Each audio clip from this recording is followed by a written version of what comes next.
Good morning. Hi, friends. I missed you so much. Come on in. It's good to see you. Good morning, friends. The last time we were together, we were reading Benjamin's Box, and we were learning all about Jesus's journey to the cross. And we got to the point in the story, which was really exciting, but it was also really sad. And I didn't want to leave it there because I promised you that there was good in the end of the story. So we're going to finish it now, okay? So this is Benjamin's Box. If you remember, this is Benjamin here and his friend Eli, okay? And Benjamin was started off by telling his friend Eli all about this treasure box that he had gotten from his grandfather. At first, the only thing that was in Benjamin's box was a piece of straw that his grandfather said had come from the manger of a baby that had been born and who was going to be king someday. Do you remember who that baby was going to be? Yes, that's right. It was Jesus. So we're going to fast forward a little bit. Jesus is grown up, okay, and he started his ministry, which means he was teaching his people all about who he was and why God sent him. Okay? And the time had come for Jesus to enter into Jerusalem. And that brings us to our first egg. Do you remember what was inside of the egg? How did Jesus come into Jerusalem? Do you remember?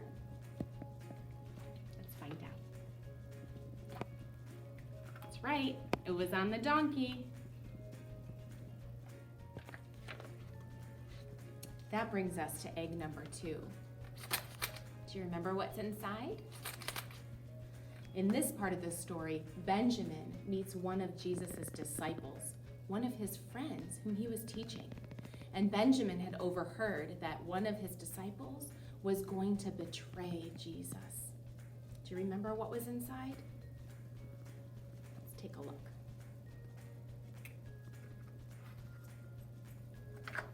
That's right, it was the coins. Jesus' friend Judas decided that it was better to get money than to be loyal or honest and true to his friend. Egg number 3.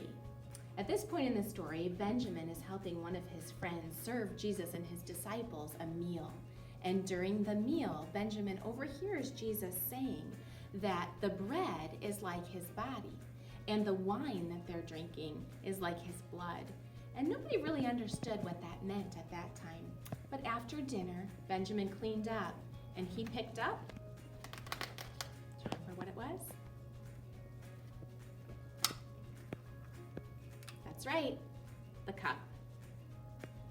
Okay, so far we have the donkey, the coins, and the cup to help us remember what happened to Jesus.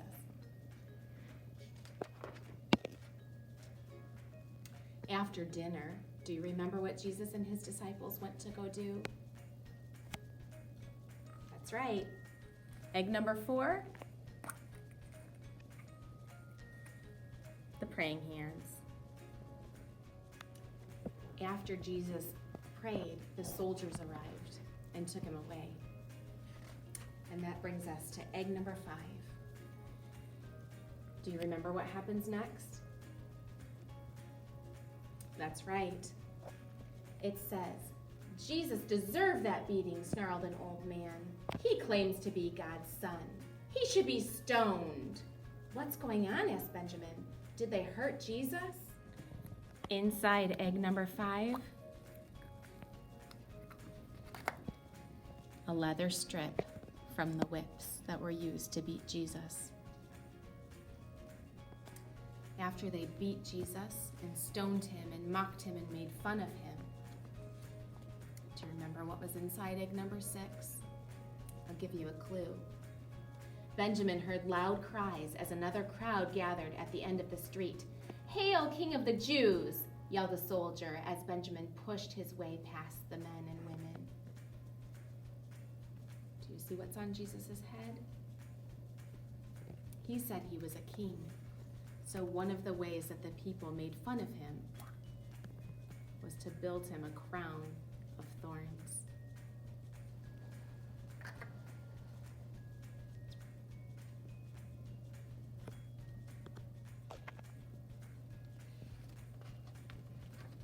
Egg number 7.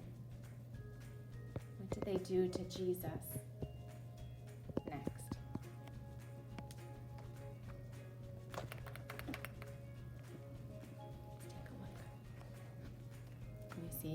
background?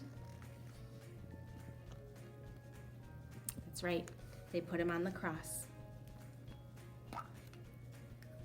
Egg number 7. Cross with nails.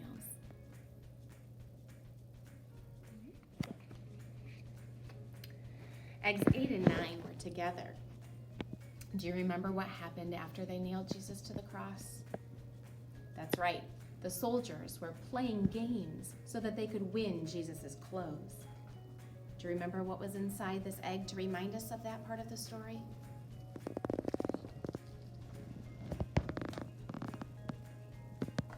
That's right. It's the dice. Benjamin was stunned. Jesus was dead. As if in a dream, Benjamin heard the people move about. He saw a soldier pierce his friend's side with a spear. People hurried down to take the bodies off the crosses before the Sabbath began. Do you remember what was in that 9th egg?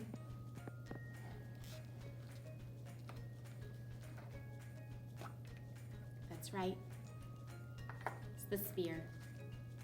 Those soldiers wanted to make sure that there was going to be no way that Jesus would survive this. Okay, friends, so here's where we left the story, at this really, really sad part. But I told you to not be afraid and don't worry, because the story isn't over yet, okay? And I promised you that there was a good ending, an awesome ending, the best ending of any story that you will ever hear. So make sure that you tune in to our next video so that you can hear what's going on in Benjamin's story and see what's inside our last eggs. See you later.